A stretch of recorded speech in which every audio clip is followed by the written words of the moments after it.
This is Speaking of Events, the podcast for event industry leaders. We bring together innovators, strategic rock stars, and visionary creatives to talk all about events, industry trends, and anything in between. And speaking of events, here is your host, Kerri Garbis. I have a 9-year-old daughter. Her name is Sydney, and she has asked me to record a podcast that is all about her.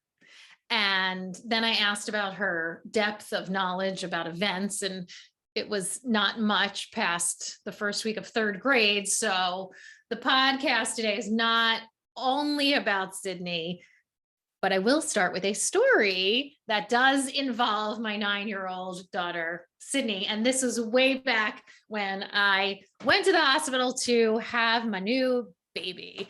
And I was induced, and my lovely child, who clearly wants to be the star of the show, is taking her sweet time to arrive into the world. And in fact, it took 2 full days. And in the hospital, in the delivery wing where I was having her, anytime somebody had a baby in the wing, they would, throughout the entire wing, play these chimes that played Twinkle, Twinkle, Little Star every single time. So it was, and you could hear people like cheering, like, yay, another baby's been born. It's like ding, ding, ding, ding, ding, ding, ding. And at first, the first day I was like, oh, that's so cute. Oh, that's so nice. Someone else had a baby. And I'm walking around the wing and nothing's happening. And I'm like stuffed with tubes and medicine and nothing's happening. And still ding, ding, ding, ding, ding, ding, yay. So by day 2, now I'm just irate anytime I hear the chimes. I'm like, oh, now they're just torturing me. All these people having babies around me, and I'm just stuck here. Nothing's happening over here. So luckily, at the end of day 2, I get a fantastically healthy, perfect child. But because it took so long and they were worried about her, there was a lot of chaos in the room when she actually made her decision to emerge. And the chimes that they played when she was born, I didn't hear because there's like too many doctors in the room and doing things.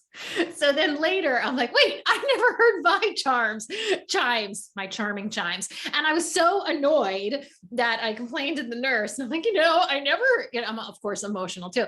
I never heard the chimes. And so they played them for me again. I got bonus chimes. I shared this story. My guest is like, okay, I'm still here and I'm not sure why. I'm going to tell you why. Because my guest, I have heard, because she told me, at her organization, when something fabulous happens, they play a gong. And that is what, right? I didn't make that up. Yep. Yes. No, okay. You're completely correct. Right. What if you were like, actually, that wasn't me? And so they at her organization, which by the way is the Intersect Group, which we're going to talk about, they play a gong when something specific happens. My fabulous guest, who is the manager of corporate events at the Intersect Group, is going to tell you all about it. And if you have any additional questions about my daughter, Sydney, please send them my way. In the meantime, let's talk to today's guest on Speaking of Events is Daniela Arciniegas. Welcome. You got it. It was perfect. Thank you so much for having me. Also, don't know if you're a Friends fan, but if you are, go and watch the episode where Rachel has her baby. It would resonate to this story 100%. I am a Friends fan, not a mega fan. I have watched it. I watched it till the end. I mean, I love it. And I recently had a guest on who was a mega fan and asked her what her favorite Friends episode is. So maybe I'll ask you that one later. What do you think? Okay. Would you be keep it on the back prepared? of my mind. Would you be prepared? Maybe. Okay. Maybe. All right. Well, so yes. Do you want me to start by talking about what we do at the Intersect Group? Do you want to start by talking about that? I was going to ask you something first, and then we were going to talk about Intersect, but we can, whatever. What are you We'll feeling go with today? your schedule. Let's go with your You want to go with my schedule. schedule? Thank you. Thanks. Since you sat through that long story about me having a baby on a podcast about events, I thank you. You haven't hung up. I mean, I'm just impressed. Thank you. Well, we're going to start with what I typically ask all my guests is, Daniela, what is the one thing you wished more people knew about events? Thought about this, and I think I wish they knew, and I think depending on who you are, depending on your age and how much you have been in a corporate setting, you realize that there is a theme or a purpose to every event, and you realize how much of a business purpose there is between that. And in my case, we bring a lot of our company together twice a year, and it's for them to mingle, learn with each other, and communicate with each other. We're all over the nation, so you can gain a ton of knowledge if you just network correctly during those events. And I don't think people realize that when they go to events necessarily. So just, there is a purpose behind every event that there is out there. And the sooner you find out what it is, you get a lot more out of that experience. Absolutely.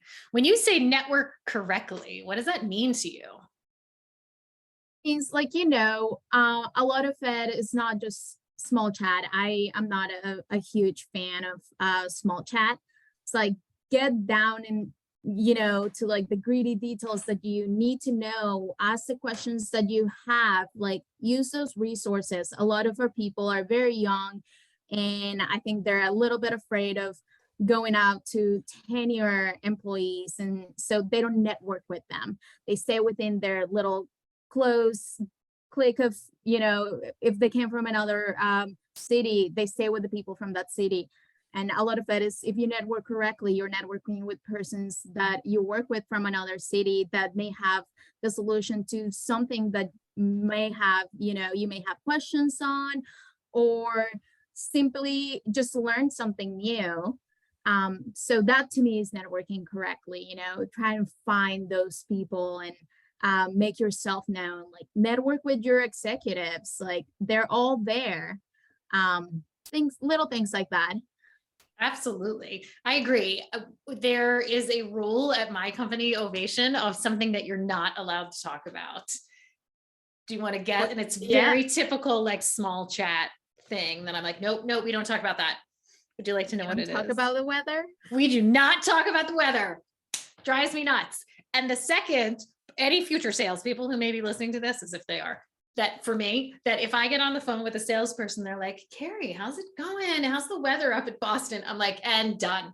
I'm done. If you can't get anything more inventive to talk to me about than the weather, come on, forget it. You are not creative enough to have a conversation with me. So I absolutely agree. When we are preparing to talk to the executives, and before I asked you that, I agree with you. When I go to conferences, and especially if I go with one of my salespeople, that we're not allowed to sit together at meals. We're not allowed to hang out together at cocktail. We're there to mix and mingle, and you have to get out. And yes, it's uncomfortable. And actually, it's one of the things my company can help with people if they're like, I don't know how to network. It's something that we can help with, because I understand it's challenging. What if I'm younger, a lot younger, and I want to go mix and mingle with my executive? What do I need to have prepared to talk to them about? Like what? And I can't ask them about the weather. At least don't ask me. Basically, so because our company is so sales-driven, I would say our leaders are looking for people who have those same goals and ideals. So align yourself, make your elevator pitch. Yes. Their time is precious. So make that elevator pitch align with how you see your growth within the company, and tell them, like, they're very vocal about, hey, tell us when you want to be promoted. Like, let us know how to help you. So just have that elevator pitch ready. And, that's the conversation starter. They can, go through telling you about their career and how they got through certain things that you might be going through at that point, because they have the knowledge and experience. And just from that, is very easy to just go into other conversations, might be more personal, might be more business related, but at the end of the day, they know your name, they know what you want, and more than likely you will get, those promotions, those raises, just because you're on their radar. Yep. Yes, absolutely. Thank you for that. So let's talk about your company now. So I want to know what the Intersect Group does. Tell us. So we're a staffing and recruiting company, and we're focusing on account finance and IT. So our professionals, our recruiters and account managers, they just work hard on a daily basis to find the right recruiters, present them to our clients, and make sure that, again, we're a very values driven company. And so that our values align with those clients, and that those candidates that we're presenting align with them. So that's what we do. And when do you gong? When did they get the whole point of my story at the beginning was about the gonging at the Intersect Group? So they gong whenever they get a requisition placed, so a placement. Yes. So present the client with a candidate, and that candidate gets that requisition completed. That's when they gong. Yes. But yeah, it's quite loud. I mean, it's almost like a half a table gong, and sits right outside of my office. And if you don't see it coming, a little frightening. Right. And sadly, you're not at the office today, right? Like, we won't have a chance of hearing it. No. That would be awesome. I'll have to record it and send it to you. Right. Or and then, yes. Yeah, our recruiters have come up with like very creative ways to like do it now. So a couple of them, like a couple of weeks ago, they did the whole like pass it to Kevin, from Home Alone movie. They were like, pass it to Kevin. And then it was like, Kevin's not here. And then at the end, the girl who got the requisition completed, she goes, but Max is here, and gonged it. And it was just so great. And they've come up with a variety of different ways, very creative. I love it. Some of our offices are just like one-upping each other on those. And then they posted, we have like a website internally. It's kind of like our internal Facebook, if you will. Yes. They post it out there. And so it's just also become kind of a competition, if you will, like, how creative can you be? Can you get with the gonging? And I love that it's a milestone and something to celebrate, and everything should be celebrated with a gong. Absolutely. Yes. Absolutely. So what kind, you talked a little bit about, but would you give us a little bit more insight about what kind of the events that you're leading at the Intersect Group?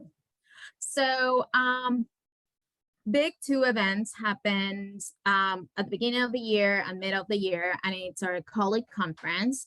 At the beginning of the year, it's like a kickoff meeting where we, give out all of our goals and where the company needs to be, how we want to grow, and kind of celebrate all the achievements of the previous year. On our mid-year colleague conference, we kind of, are just trying to make sure that we are in those same goals that we set at the beginning of the year and align ourselves. And if we aren't, kind of see, hey, how can we go forward with this? So those are the big, huge events that we have. This past conference was 300 plus people. Nice. So huge. And then we have our incentive trip, which of course our recruiters and our account managers earn their way into the trip. Last year we went to the Bahamas. This year we're also going to go to the Bahamas. But very big, just huge celebration. That's one of like our core values. We're celebratory nature. So just big celebration. That's kind of event. That's the one event that I will say, like, you can't think of it as networking, but like low-key networking, because all of our leaders go. Our CEO is there. Sure. So just, align yourselves in those ways. Yes, it's a celebration. It's, a great trip to the beach, if you will, to the Caribbean, but there's a little bit of room in there. Yes, right. It's a work trip. It is. Work it. Work that trip. Just little trips, a small, holiday parties, client events, our opening of offices. Yeah, so little things here and there that may come up randomly. Very nice. So you have some interaction with speakers. You deal with speakers sometimes, which is what I love to geek out on.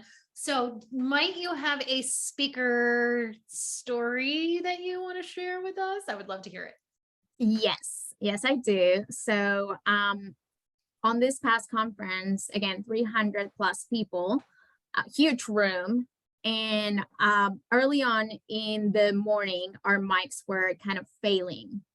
And our speaker just happened to sit through like our morning routine. And so when it came time for his speech, he decided to not use a mic, which was fine. But he kept on pacing the stage, and like projected vocals, amazing. Everyone heard him. It wasn't a sound issue.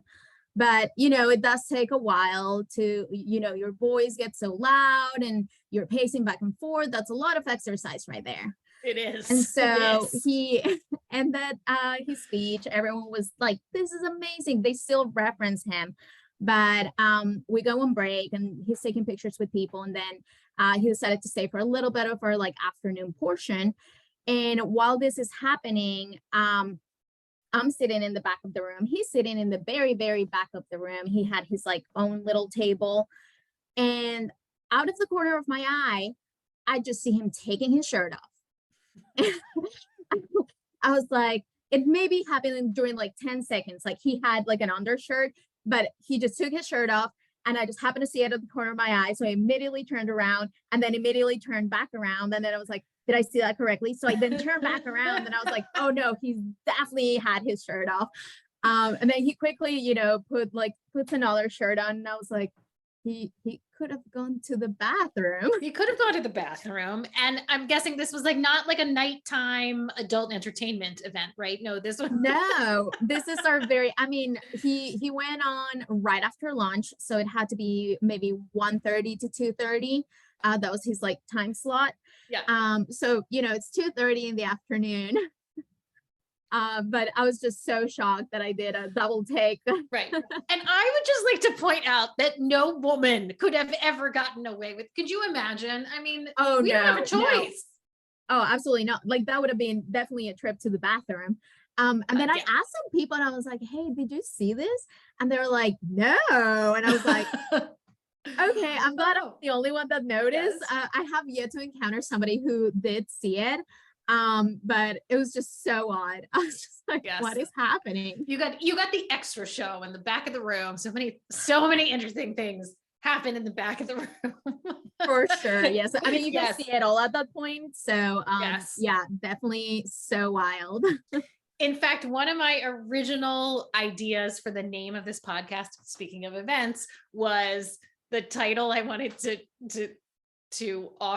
suggest, which kind of got shunned by my fabulous producers who are listening, was bacon in the back of the ballroom, meaning like secret things that happen in the back of the ballroom. So could have been like that dude taking off his shirt in the back of the ballroom. Yep. Would have been, this fits, your podcast, but that would have fit even better. Oh, right. Yes, exactly.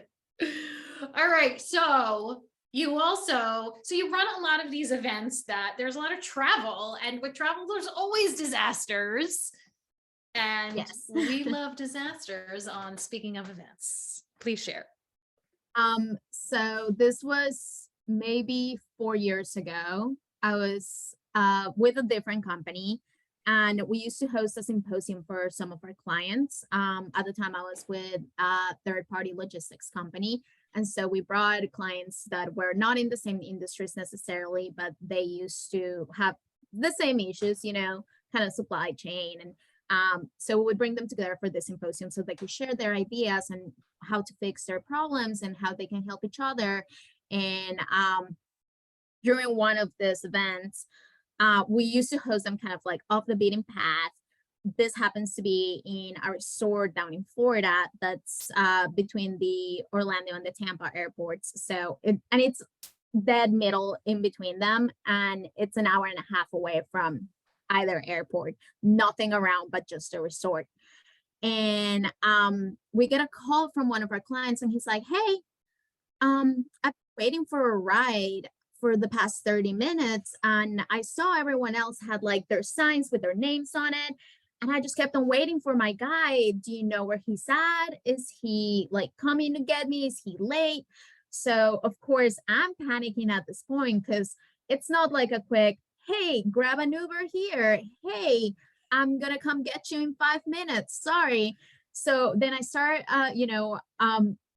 calling our transportation agency, and I'm like, hey, he's out there, we don't like, what's happening? And they're like, we don't have him on our roster.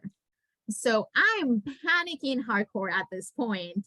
And so I go back through like my Excel spreadsheets. I was like, did he have a confirmation? We had a confirmation number for everyone else. Somehow completely missed it. He did not have a confirmation number. So we talked with transportation agency. They actually, luckily for us, so luckily, had somebody else cancel on them. And they were like, we can be there within the next 15 minutes. And I was like, thank God.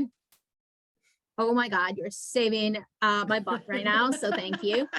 And we just called him back and we're like, hey, they're going to be there. I'm so sorry. That was on us. Like, I completely explained what happened.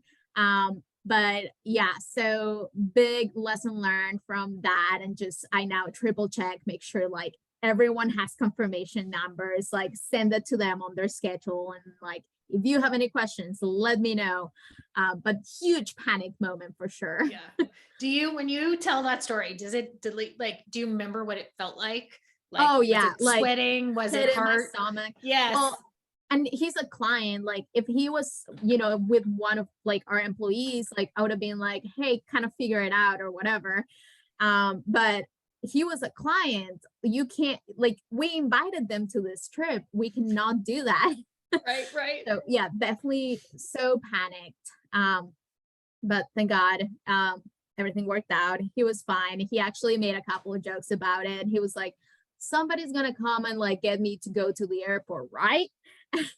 And it was like kind of an ongoing joke, but like in the pit of my stomach, I was like, but That's all good. Amazing. Yay. Oh, I'm so glad. Oh, happy ending of that Yeah. story. So you've been at, yes, always keeping them happy. Absolutely.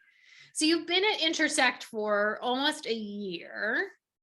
And what's changed for you in that time? You came in at a very different time where we are now. And so what do you think, what are the biggest changes you've seen just in the time that you've been at Intersect, which is year-ish, 10 months? Yeah, it'll be a year, October 5th. Oh, okay. 11 months. Okay. So yeah, actually almost a year.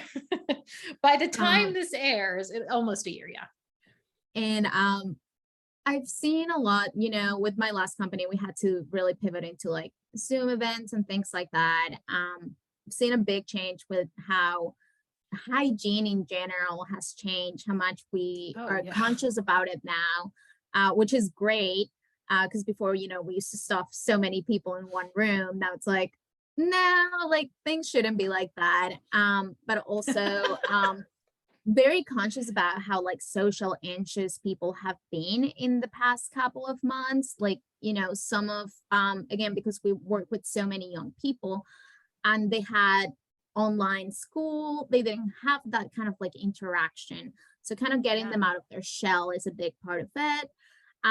Being, super conscious about like, hey, when we're talking to these kids, like, we kind of have to like gear presentations towards them and, making everyone kind of get out of their comfort zone and their shells a little bit more, doing a little bit of icebreakers. I know icebreakers have been here forever, but now they're just a huge tool because a lot of people just haven't had to interact in a business setting or, whatever in the past 2.5 years to 3 years.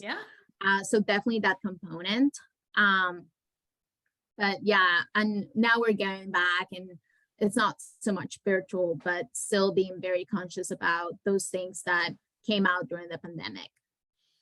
Yes. And social anxiety, you're spot on that is real. And you're right that there are people that emerging adults who finished school virtually or had their first year out in the world, probably in their parents' basement, if they were lucky, and did not pay rent. So absolutely, it's real, the mental health of it all. And I think health and wellness is certainly something well. Also, that's a space that you came from. And so how did you get from health and wellness to events? And because you're a very balanced event professional, and I don't always see that. We're all a little cuckoo. Thank you. Don't worry, my brain is like exploding. But on the outside, I'm like, keep it together. Yes, aren't we all? Yes. Yeah. So I started my career after college. I graduated with a bachelor's of science in community health and immediately went into the home healthcare field. And just, again, something else that came out of the pandemic, how bad our healthcare system is, how underappreciated nurses, doctors, healthcare workers are. And I had my firsthand knowledge of that right out of college. I worked for a home healthcare company for a year, and I just did not like it. I was there to help people, and it just felt like everyone was just a number. Insurance companies like would not let us go and treat patients because they hadn't been cleared for that. And it just wore me down within a year, and I just had to leave that field. So I still keep home health and just healthcare overall a big part of my life, but I just did not need to work for that field. I appreciate everyone who do, they're angels. I just couldn't do it. Yeah. So I went into a finance entity, and I was an executive assistant for them for a while. And then I moved on to third-party logistics company that I mentioned earlier, and I was an executive assistant for them for a while. And then when I just kind of, was running part of their events, I was still doing like my executive assistant duties, and just kind of when I thought, hey, I want to change, I want something else, this opportunity with the Intersect Group came along, and I was like, sold. This sounds fantastic. I actually briefly worked for a bridal company, bridal dress company. So I knew that I loved events. I knew I didn't want to do just, bridal events like weddings, things like that, just because bridezillas are a real thing. And I completely understand. I was probably a bridezilla when I was a bride. I'm sure those people are very nice in their daily lives, but I definitely didn't want to be in that environment. So when this opportunity came along, and I was like, yes, I'm sold. I love it. And so here I am. Wonderful. And you feel like, I got that. This is me. I'm events. Yes. Yeah. Very much so. Yeah. I think it's very much a calling a little bit. Well, we are thrilled you're here.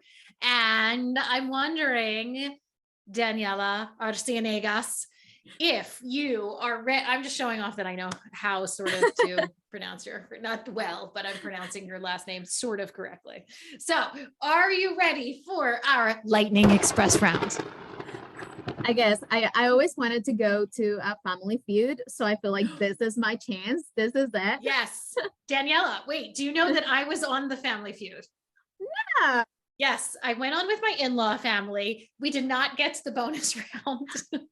We got dumped before that. But it was, it was crazy and fun. So yes, this is your practice. Okay. Okay. Then I'm Steve Harvey and you're you. Okay. Are you ready? Yes. He's a very tall man with very large teeth, by the way. Okay. Really? Yes. And I was like, oh, I'm not short. So I'm just saying, okay. 45 seconds on the clock. Here are your top 10 answers on the board. Here are your questions. What is your favorite moment in the event process? Really seeing it all the day off before everyone gets there. seeing how it looks before everyone comes in, how your visualized something has come to life. Nice. And who do you consider your mentor? I honestly think so many people. I've had a variety of bosses that have been incredible, and just because I was an executive assistant, they have been mostly CEOs, VP levels, C levels, and their knowledge and wisdom, just everyone has really just given me the opportunity to grow. So I appreciate all of them. I wouldn't call just a one person my mentor, because I still keep in touch with a lot of them, and they still, impart some wisdom on me. So all of them, I owe all of my career to them. Oh, I love that. Now, would you kindly say, speaking of events, in Spanish? Hablando sobre eventos. Woo! I love it. I'm not even going to try to repeat that. Okay. What do you do every day to stay healthy and sane? Take my dog for a walk. That's always our outside time. Yes. It keeps me really sane. Other than that, I do journal. So that my morning time journal. Oh, I love that. Now, if you weren't talking to me right now, what would you be doing? I would be, let's see, it's 11:49. I usually grab lunch around 11, so I would be having lunch. Oh, I'm sorry. We'll get to lunch really fast. Hey, it's okay. I was like, I'll modify my schedule today. That's so kind. Thank you. Okay, here it is, Daniela. What is your favorite episode of Friends? Okay, so I thought about it in the back of my mind, and I think is this episode where like secrets just start coming out, just because of the sequence of events, and you find out that Monica's first kiss was actually Ross, because he thought he was kissing Rachel, and the twists and turns of events of how the secrets come out, I just love that, and it makes me laugh every single time. Excellent, excellent. And final question, what is the best way to take care of an event professional? I actually had someone pull me aside on this past July conference, and I didn't realize how much I needed this, but she pulled me aside and she grabbed me by my shoulders and she's like, I just want you to close your eyes and take 3 deep breaths. And just little things like that. I almost cried when she did it, and I was just like, oh my God, I'm like so touched. Like that was so nice. And it just gave me enough to like recover from everything that had been going on and the changes happening. And just little things like that. I would say I always appreciate a good massage. I usually book myself a massage after, but just, somebody that keeps you sane is a good way to help an event professional. Oh, I love that. How nice. Well, congratulations. You made it through the Lightning Express round. Woohoo! Where's the gong? Well, Daniela Arciniegas, thank you gracias. And thank you so much. This was fantastic. If people want to connect with you, where can they find you? They can find LinkedIn. I don't know if you have like show notes or anything. We do. We'll put it in the show. We'll get it up there in the show notes. Absolutely. Yeah, they can connect with me on LinkedIn. I think that's the easiest way. Unfortunately, I don't have like a professional Instagram. I'm not up there in that level just yet. So if I gave them my Instagram, they're just getting my personal stuff, and I don't know how much beneficial that would be to them. Right. Follow me on Instagram if you want to see pictures of Sydney, right? Yep. I mean, it's pictures of my dog most of the time, but so if you're into that, by all means. Hey, the dog is very important. What the listeners don't know is we took a dog break. We had to take a dog break in the middle of this recording. So that dog, what's the dog's name? The Weimaraner. What's the dog's name? Kira. Hero? Kira. Oh, I let my like Xanadu. Her. Like from Xanadu. Oh, okay. She's a Star Wars character, Solo's love interest. Oh, yes. Okay. Yes, different one. Yes. Okay, got it. Yeah, but okay. Are you worried about that? All right. So no, not at all. All right. Now that we're clear on that, thank you, Daniela Arciniegas from the Intersect Group. Thank you so much for sharing your insights, your experience, reminding us to breathe. This was Fantastic. Thank you so much. I appreciate your time today. Thank you for having me on. This was so great. You are welcome. Thank you to our audience and our listeners, which I hope is the same thing. If you like events, if you love events, and even if you loathe events, tell someone about this podcast. Give us some stars. And thank you again, Daniela. And remember, whatever you speak about, remember to be speaking of events. Gong. This is what we're going. Gong. I love it. Speaking of Events is sponsored by Ovation, the gold standard for professional presence and speaker development training, helping everyone get prepared, get confident, and get Ovation.